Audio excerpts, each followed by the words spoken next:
I think Twitter should have left it up and allowed the people to bash the crap out of her like they did. Yep. And just let the public shaming humiliate her and let her expose herself as somebody who, in my opinion, is an awful, horrible, evil person with a twisted soul. That's how society corrects itself. Someone goes out of the bounds and does something crappy, and Yes. people say, that was crappy, and then they don't do it again. What's up, you beautiful people? Cliff and Chandra here from Not Gospel Studios. The Queen of England passed this week. Mm-hmm. The world reacted to it. We haven't yet. Hadn't really talked about it. There's sympathy all over the place for her, and there's like moments of silence and recognition of her and all this kind of stuff because she lived to see so much stuff. She's 96-something years old. She's seen and done a lot of stuff. Yes, yes. She's met almost every ruler on the planet. Yeah. For the last 100 years. But not everybody was so keen on the Queen. There's one article that took the internet by storm. We're going to talk about it. Let's talk about it. Did you see the photos or the videos of the royal family and all when they found out like it was like hours away from her dying? Like No. Their SUVs are like speeding into the like they see it. Like there's paparazzi just snapping photos. It's eerie and weird feeling because they're superstars in their own right. You know, like everybody knows them, but also they're people. Yeah. They're kids. With the grandma that died. The grandma's died. So it's like, wow, you know, and they're just like swerving in there as fast as they can to try and be there. And it was kind of heartwarming to see that kind of care for, you know, for her. I mean, she might be a lizard person. So Take it all back. no, I don't know if she was a good person. I legitimately don't know. I feel sorry for people that their family members died. So there was a tweet from a professor, an anti-racism professor, Uju Anya. An anti-racism I think professor. It's Uju Anya or Uju Anya. That took Twitter by storm, took the internet by storm. Even people like Jeff Bezos and other people commented on it. We're going to read the tweet from Uju Anya. I heard the chief monarch of a thieving, raping, genocidal empire is finally dying. May her pain be excruciating. Wow. Yeah. It goes more, though. She responded again. If anyone expects me to express anything but disdain for the monarch who supervised a government that sponsored the genocide that massacred and displaced half my family and the consequences of which those alive today are still trying to overcome, you can keep wishing upon a star. Who's her family? Don't know. I mean, they were slavers. Like, they took it like, worldwide. Yeah, they were slavers. Like so much of the world were slavers. And people like to say the difference between chattel slavery and just servitude or whatever. But yes, Europeans, the French Europeans, lots of people were slave traders. But so were Africans. Yeah, Africans but England were traders. dominated at it. Well, it's because they had the best navy in the planet. Yeah, that's why they dominated. Yeah. If Africans had spent their time building the best boats and cannons and stuff like that, they would have dominated in the slave trade. And the proof of that, people say, "Oh no, it was the Europeans who brought this to them." It's like, no, they engaged in the slave trade freely, just like Native Americans traded slaves and servants amongst the tribes. As long as there's been war and fighting for territory, there have been slaves. I definitely think she has a right to talk about whatever she wants to talk about. And it is a legitimate conversation to have about the monarchy and stuff and about England and things. But is it insensitive? Yeah. But at the same time, did Queen Elizabeth do any of that? That's the thing. It's like, did she engage in genocide? Did she engage in the slave trade? Well, I think it's great to have a conversation and you can have that side of it. But just the timing of it and the way she was verbalizing it is what's rude. But if she wants to have a crappy opinion, she's welcome to have Twitter one. has since removed a series of vile tweets written by her, the critical race theory professor. That's a surprise. They usually don't. Who was mocking Queen Elizabeth too. Maybe she's a lizard person. Maybe they're protecting their peeps.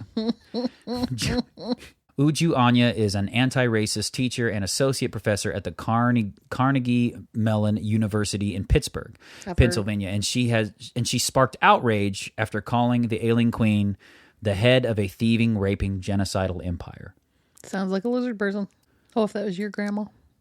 Well, not even if it was my grandma. Mm-hmm. It'd be like saying, when JFK was shot, mm-hmm. I hope his last moments were excruciating because America owned slaves at one time. Yeah. It makes no freaking sense.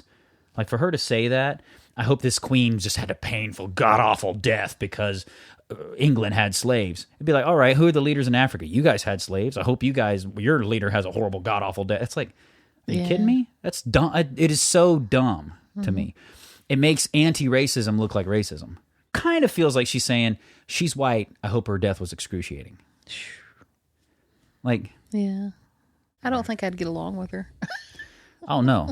She went on to continue saying this, that wretched woman and her bloodthirsty throne have effed generations of my ancestors on both sides of the family.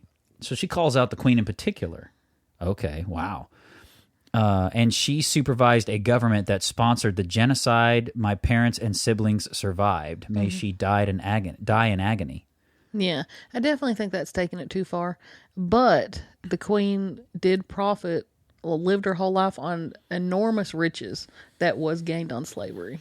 Yeah, even supposedly now, there was tweets now saying how the queen's crown is racist because they got the gemstones in the crown from some, like an African country or Indian country or something like that. It's definitely a conversation to be had. Them.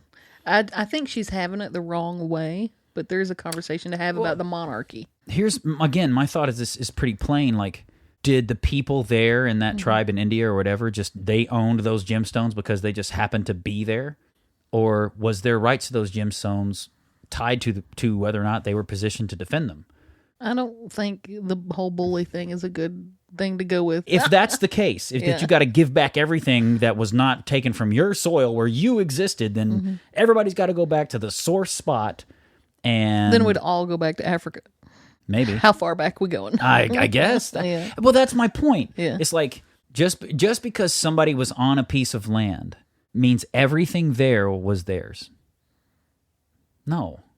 Well, I think it was theirs, but 100 years later, it's now ours. I can't help but think she's sadistic in the head. It was bad so. That's sadistic. She was mean. I hope her last hours are excruciating. It's like, well, you are you are a sadistic, twisted person. Yeah. Without a doubt. A twisted, dark, evil soul. Well, what did you think about the queen? Like, did you have any feelings one way or the other? No, I didn't have any yes or no's, bad, good, whatever. I felt like in the court of public opinion, she seemed like an overall sweet person. Okay, what do you think about, like, my granny was a diehard Princess Diana fan. Sure. And when Diana died, I'm pretty sure she thought the queen had something to do with it. No. You don't think the queen had anything to do with it? No. They hated Diana. Sure. And then she died in horrific circumstances. How was it horrific? Tell me. I don't know anything about it. She was in a limousine being chased by paparazzi and it flipped. But there's all kinds of weird things surrounding it. Like it wasn't her regular driver. Just things like that. Like it was kind of suspicious. And it conveniently got her out of the way where she was causing a lot of political problems for them at the time. And, the divorce and stuff. Yeah. I don't know. I mean, I hope the queen didn't kill her. That's a whole nother subject. Yes, it is. But she could be a murderer. I know that. You may not want to put this in. But when you're a billionaire and you can do whatever you want, as sweet as you seem, no telling what she was up to in her mind and with her power. Who knows? Sorry. What's your next question? What do you guys think of this? Yeah. Is the queen an evil dictator who deserves to die in excruciating pain, like Uju Anya says? Piers Morgan said, "You vile, disgusting moron." That's what he said to her. Well, I wonder what Russell Brand has to say about her. Oh, I bet he's got some good stuff. I don't know. Anyways, what do you guys think about this? I think she's entitled to her opinion. Yeah. I do think. And I don't think Twitter should have took it down. I don't know. In my opinion. I think Twitter should have left it up and allowed the people to bash the crap out of her like they did. Yep. And just let the public shaming humiliate her and let her expose herself as somebody who, in my opinion, is an awful, horrible, evil person with a twisted soul. That's how society corrects itself. Someone goes out of the bounds and does something crappy, and people say, that was crappy, and then they don't do it again. That might even be the bigger question here and the bigger conversation. Should Twitter have taken the tweet down? I don't think they should have. I think you should leave it out there to expose her for the vile kind of person she is, in my opinion, and let the public do what they will with that. Like you said, I think that's how culture corrects itself. Yep. It's a natural course correction, not government and big businesses and oligarchs stepping in and saying, no, you can't say that. That's too offensive. Yep. You have to be offensive. Yes, you have to be offensive. You have to be willing to be offended. You have to be okay with it so that your culture can naturally, normally decide what's allowed and what's not. Socially. Socially, yes. Yeah. I don't really have any opinions on the Queen, except for the fact that she might be a lizard person. She might not, depending on... Well, she isn't now. She might have been a lizard person. If she died, does that prove she's not a lizard person? No, I guess lizard people can die too. I don't know the deal. Are they supposed to live forever? I'm not in the club. I don't know either. You brought this to my attention. You are the lizard person aficionado. You're the expert. I'm aware of a conspiracy theory. You have a sixth sense about lizard people? But I do not know the If we got you within... You need to end If we got you within segment. 10 feet of the royal family, could you pick out by sense alone the lizard people? Maybe. Thank you guys so much for watching this. Our condolences to the Queen's family, and all that stuff. We don't want to try to take it light. I'm sure they're grieving the loss of the longest living, longest lasting monarch in England's history, right? So... let us know what you guys think about this. How did the Queen's passing affect you? Did it not affect you at all? Write it in the comments. Don't forget to like, share, comment, and subscribe. Continue to support quality independent content. And as always, keep being awesome, because that's how God made you. Let's talk about it. If you enjoyed this clip from the Not Gospel Studios YouTube channel, don't forget to share. Click on one of the other videos that you can find here. Subscribe. I think it's down here. Tell your friends about us. Tell them that it's healthy and vegan and all of those things. Keep being awesome, because that's how God made you.